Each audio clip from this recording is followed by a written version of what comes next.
മാമ്പഴ പുളിശ്ശേരിയും മീനുമൊക്കെയാണ് ഇന്നത്തത്.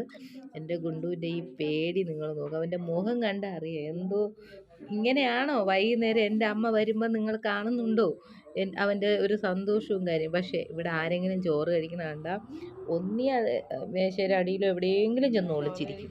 ഇതിപ്പോൾ അവൻ ഭയന്നിരിക്കണം, നിങ്ങൾക്ക് കാണുന്നുണ്ടോ അവൻ്റെ മുഖം? അതാണ് അവസ്ഥ. എടി ഗുണ്ടുവിനെ എടുത്തുക പാടാ, വാ ചോറുണ്ണാൻ വാ. ശ്രീകുട്ടി ഗുണ്ടുവിനെ എടുത്തോണ്ട് വാ, ചോറ് ഇരിക്കാൻ വരണില്ല അവൻ. ഓടി വാ.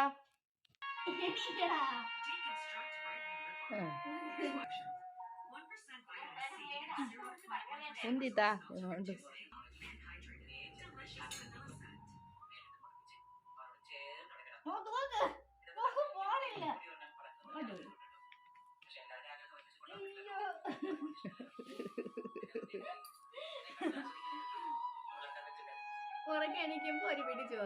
കിടന്ന് കഴിക്കണണ്ട, അവന് അനങ്ങാൻ വയ്യ.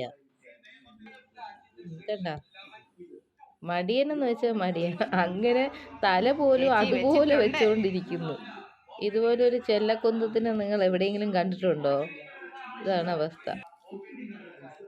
ഞാൻ ഇനി ഇല്ലെങ്കിൽ ഇവ എന്ത് ചെയ്യും? ഞാൻ ഇനിയിപ്പോൾ ഉടനെ ഒരു 20-20 തീയതിക്കകത്ത് വീണ്ടും ആശുപത്രിയിൽ അഡ്മിറ്റ് ആവാൻ പോവുകയാണ്. ഇവ അമ്മയ്ക്ക് എന്ത് ചെയ്യും? ഇവിടെ പിള്ളേരെല്ലാം വഴക്കാണ്, വീണ്ടും പഴയപടി അവനായി. ഞാൻ ശീലിപ്പിക്കുന്നതൊന്നുമല്ല, അവ അങ്ങനെ തന്നെ. എൻ്റെ ഇങ്ങനെ കഴിക്കാതിരിക്കുന്ന കാണുമ്പോൾ ഞാൻ അറിയാതെ കൊടുത്തു പോകണതാണ്. പക്ഷെ എനിക്കും ഇഷ്ടമാണ് കേട്ടോ, ഇങ്ങനെ വീട്ടിനൊക്കെ ഭയങ്കര ഇഷ്ടമാണ്. എൻ്റെ ഒരു ക്യൂട്ടും ഇങ്ങനെ കാത്തിരിക്കുന്ന കണ്ടാ. അവന് കഴിക്കാൻ മടിയാണെങ്കിലും ഞാൻ കൊടുത്താൽ വാ തുറന്നു തരും. പക്ഷേ ഇവിടെ പിള്ളേരൊന്നും കൊടുത്താൽ മടിയാണ്, ഞാൻ ഇല്ലാത്തപ്പോഴേ. എൻ്റെ അമ്മ എവിടെ കൊണ്ട് കൊടുത്തപ്പം അന്ന് കഴിച്ചിട്ടുണ്ടായിരുന്നു. കഴിഞ്ഞു, അത് തന്നെ വലിയ ഭാഗ്യം.